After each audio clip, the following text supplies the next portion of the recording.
Part 1. You will hear a woman phoning the local council about an abandoned vehicle. First, you have some time to look at questions 1 to 6.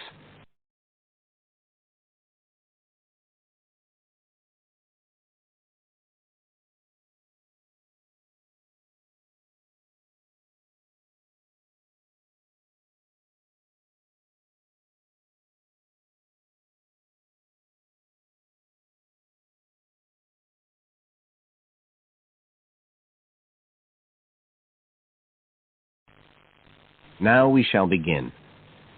You should answer the questions as you listen, because you will not hear the recording a second time. Listen carefully and answer questions 1 to 6.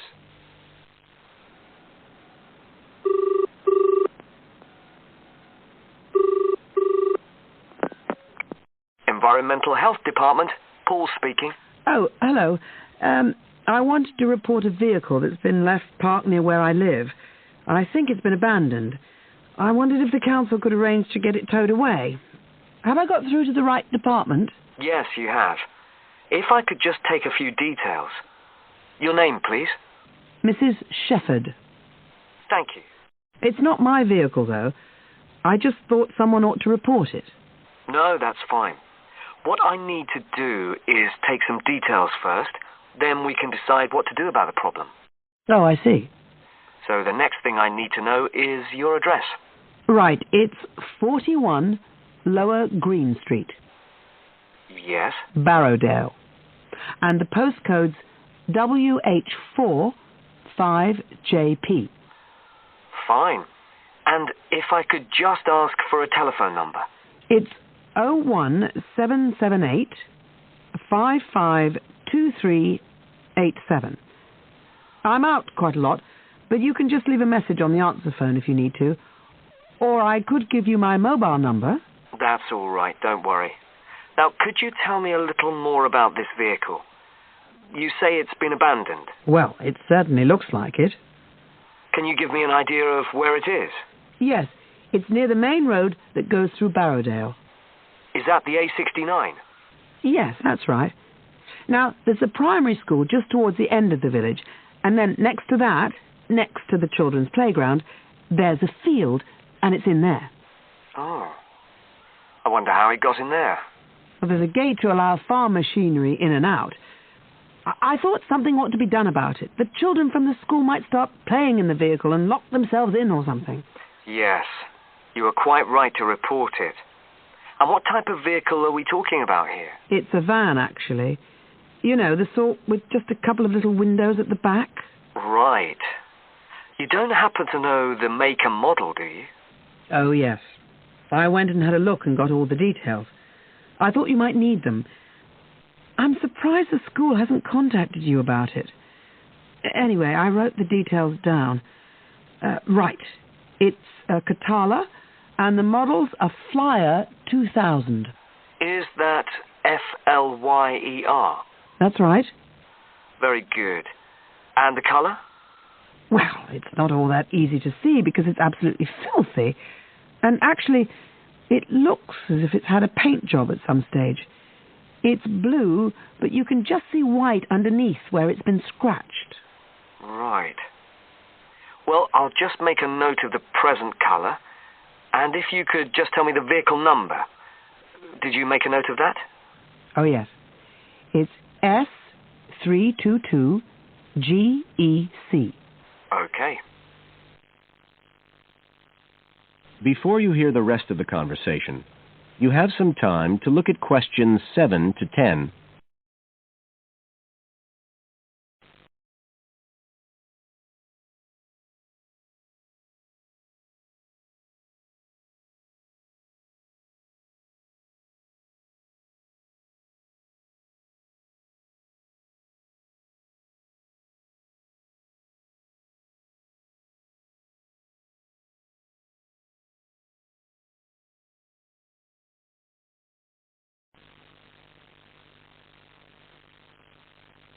Now listen and answer questions 7 to 10.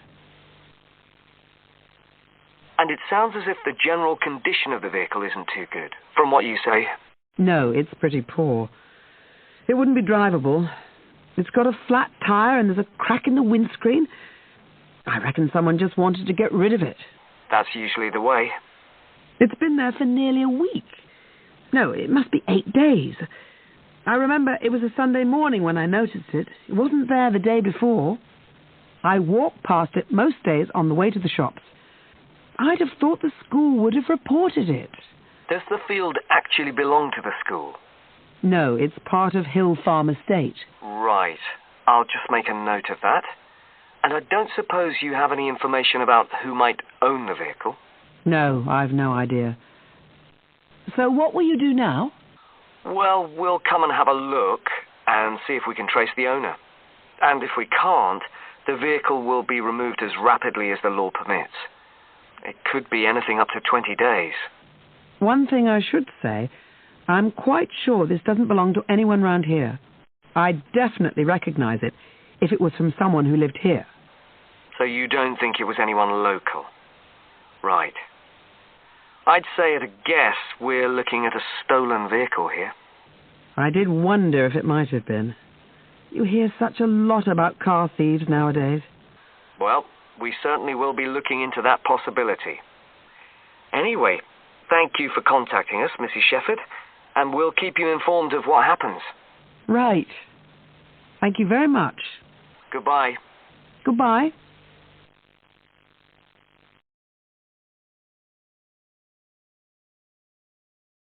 That is the end of part 1. You now have half a minute to check your answers.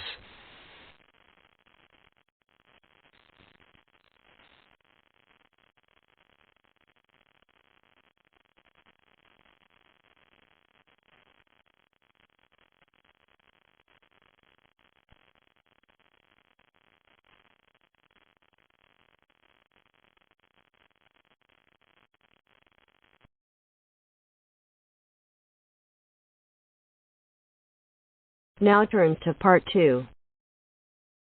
Part 2. First, you have some time to look at questions 11 to 15.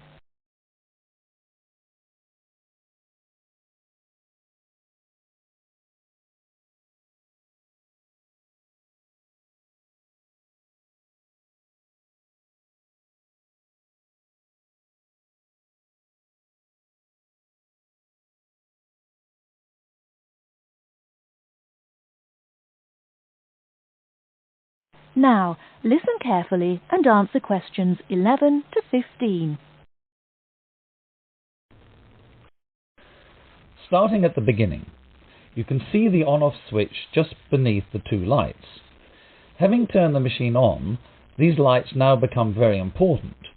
When the light on the left has gone out, you can begin making coffee, as it means the water is now hot enough.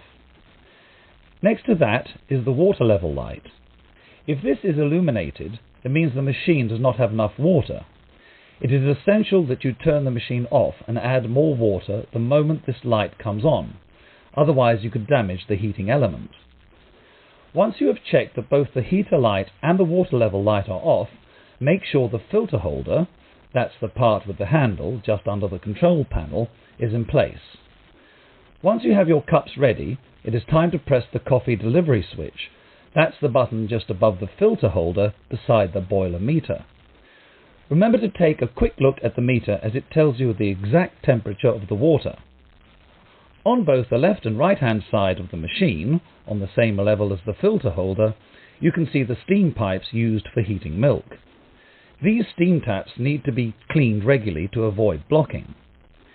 And finally, if you do spill any coffee, don't worry. Just make sure that the drainage pipe at the bottom of the machine is leading into a sink or a suitable waste container. As with the steam taps, the drainage pipe needs regular cleaning.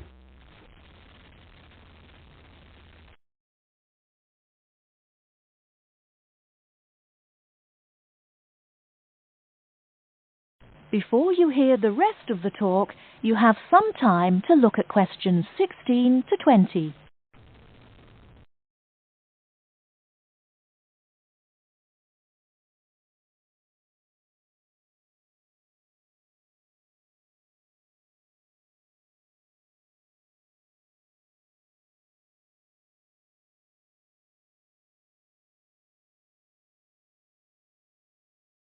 Now listen and answer questions 16 to 20. First and most importantly, I'll tell you where you should go from tomorrow for your lectures and classes. The Health Sciences building is on the west side of the campus, opposite the library, beside the History Department. As you are probably aware, there are 6 modules to the course, which will take a year to complete. That's 2 modules each term. In the first module of this term, you will be looking at current laws with regard to health and safety in the workplace. Don't forget that as you progress through the course, you should be building your thesis. This will need to be completed by the end of the year. Coursework will also be credited to your final grade, but the most important part of the course is the thesis. Now, the final thing I want to tell you, and again you should know this, is that there will be a number of guest speakers throughout your course. They will come from a number of different medical backgrounds, but they will all be giving you their views on the relevance of health sciences in their occupations.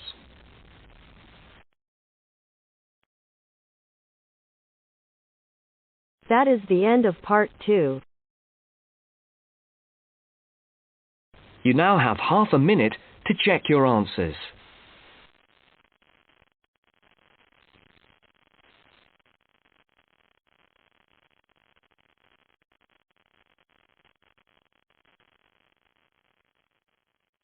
Now turn to part 3. You will hear a discussion between students about a university assignment. First, you have some time to look at questions 21 to 26.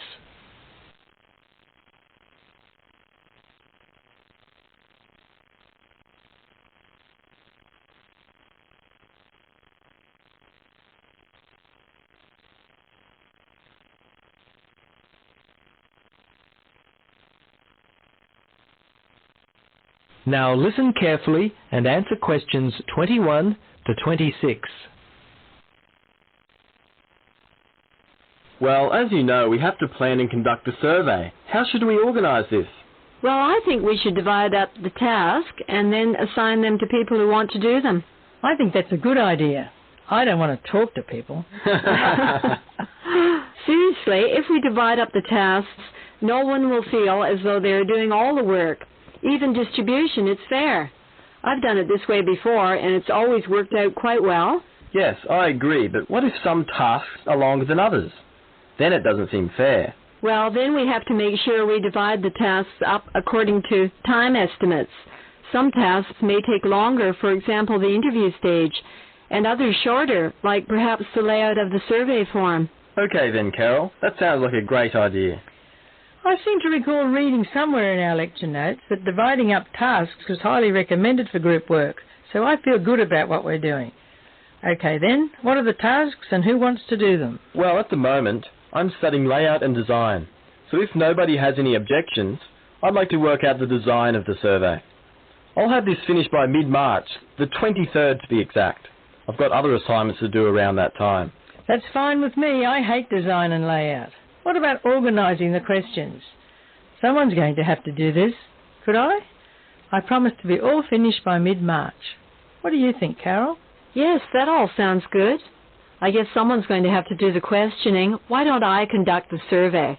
The assignment is due on April the 3rd, so I will have the survey completed by late March, just in time for the oral report. Before you hear the rest of the conversation, you have some time to look at questions 27 to 30.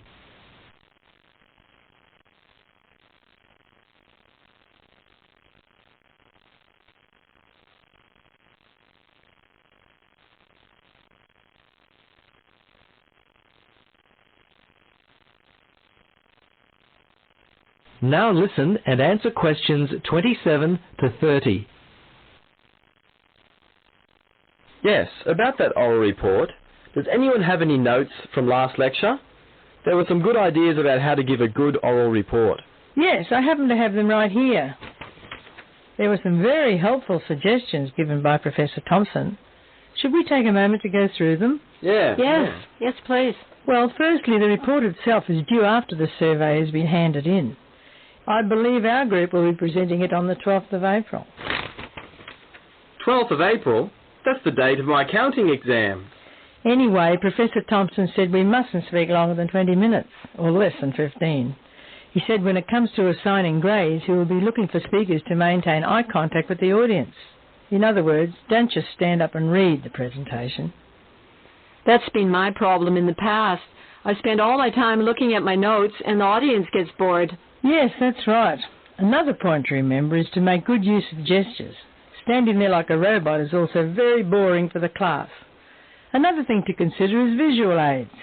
He said we should include a variety of them, things like overhead transparencies, handouts. We can use the whiteboard, DVDs or video were also suggested. Okay, let's decide who wants to do what. That is the end of part 3. You will now have 30 seconds to check your answers.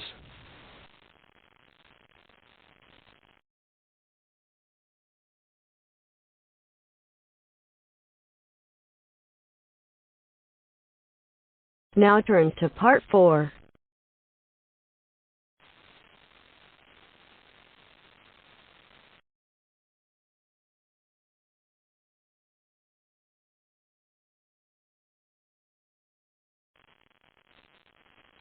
You will hear a woman talking about retail psychology. First, you have some time to look at questions 31 to 40.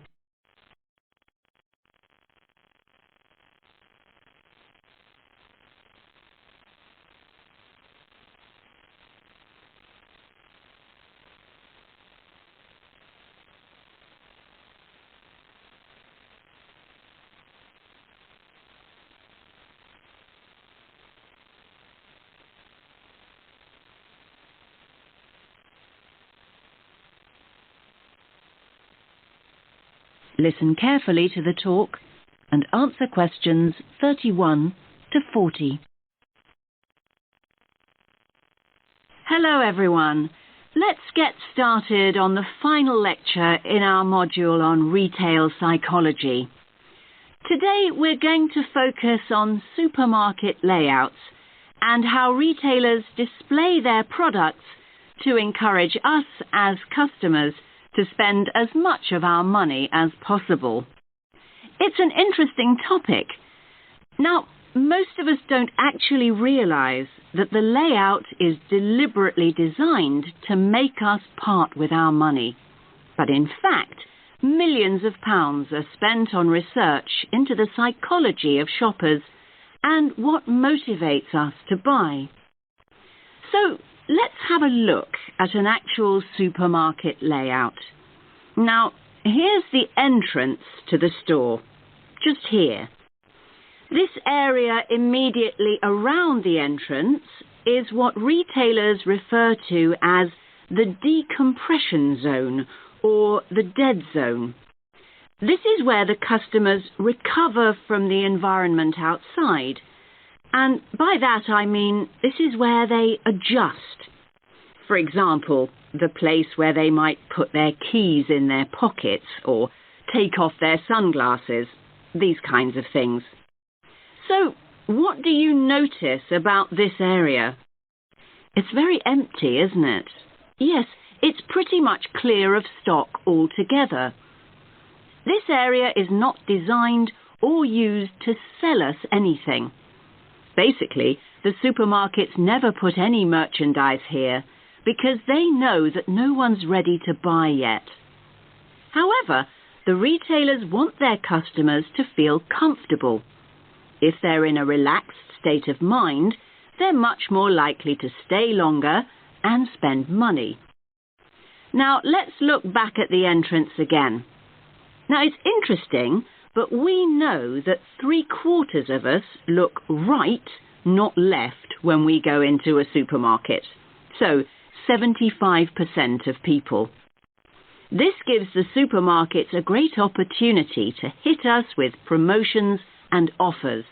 So, near the front door, you might also find what we call the dwell zone.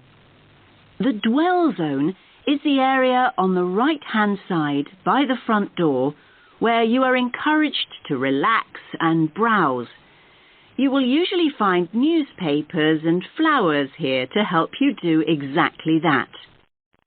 Moving on from the dwell zone, we come to the power aisle. Basically, it's the main route customers return to after venturing into nearby aisles. And so this is the area of the supermarket where the strongest offers are displayed.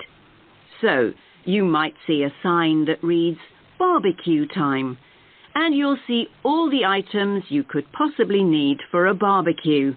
The charcoal, the sauces, the skewers and the drinks, everything you need, all in one place. Were you planning a barbecue before you went shopping? Do you even have a garden? Yes, the power aisle has a very powerful effect on sales, even though most of us don't even realize we are being sold to here.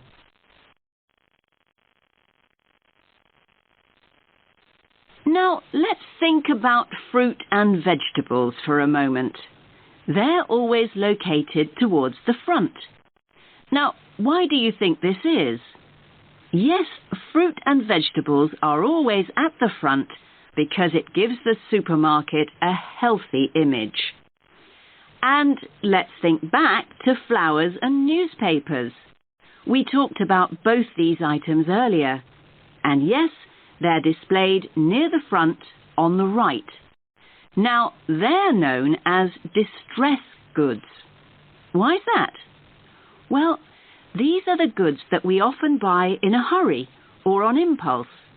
In other words, these are the items we didn't actually intend to buy at all.